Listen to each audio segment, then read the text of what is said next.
Yes traders, nifty and bank nifty support and resistance level చూద్దాం ఒకసారి. ఈరోజు వరకు, ఈరోజు last 31st day, December 31st. ఒకసారి నిఫ్టీలో చూడండి. నిఫ్టీలో రెసిస్టెన్స్ మనకు చాలా లాంగ్గా ఉంది, 26,060 దగ్గర ఉంది దాదాపుగా. సపోర్ట్ వచ్చి మనకి ఆల్రెడీ నిన్న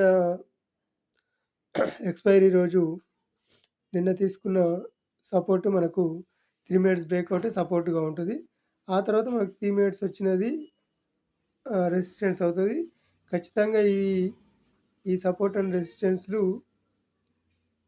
వర్క్ అవుతాయి. మీరు కూడా ప్రాక్టీస్ చేసి చూడండి, అర్థమవుతుంది. ఒకవేళ గ్యాప్ అప్ కనుక ఓపెన్ కావాలి అంటే దీనిపైన ఓపెన్ అయ్యి సస్టైన్ అయితేనే అప్ సైడ్ వెళ్తుంది. లేదు అంటే ఇక్కడ రిజెక్షన్ వచ్చి మళ్ళీ కిందికి వచ్చే ఛాన్స్ ఉంటుంది.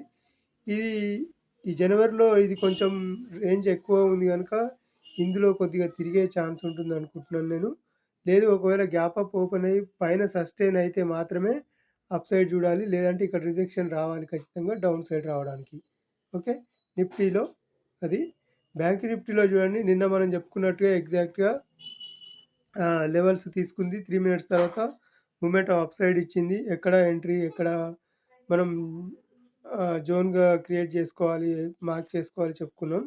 అదే రకంగా ఈరోజు చూడండి, ఈ రెసిస్టెన్స్ ఇక్కడ ఉంది 59,392 దగ్గర రెసిస్టెన్స్ ఉంది. సపోర్ట్ వచ్చి ఇదే అవుతుంది 58,739. ఆల్రెడీ ఇది కూడా సపోర్ట్ క్రియేట్ చేసింది. ఒకవేళ గ్యాప్ డౌన్ ఓపెన్ అయినా ఇక్కడ వరకు సపోర్ట్ తీసుకొని పైకి వెళ్ళాలి. లేదు, గ్యాప్ అప్ ఓపెన్ అయిందంటే మాత్రం దీనిపైన గ్యాప్ అప్ ఓపెన్ అయితే మాత్రం ఒకవేళ పైన సస్టైన్ కావాల్సి ఉంటుంది. లేదంటే పైన గ్యాప్ అప్ ఓపెన్ అయ్యి కిందికి రిజెక్షన్ వచ్చినా కూడా కిందికి మళ్ళీ కిందికి వచ్చే ఛాన్స్ ఉంటుంది. ఎందుకంటే ఇక్కడ గ్యాప్ ఏర్పడుతుంది కనుక మళ్ళీ ఈ రేంజ్లోకి వచ్చి ఇక్కడ వరకు సపోర్ట్ తీసుకొని పైకి వెళ్ళాల్సి ఉంటుంది. గ్యాప్ అప్ ఓపెన్ అయితే మాత్రం దీనిపైన సస్టైన్ కావాలి, అప్పుడు మొమెంటం అప్ సైడ్ వెళ్ళే ఛాన్స్ ఉంటుంది.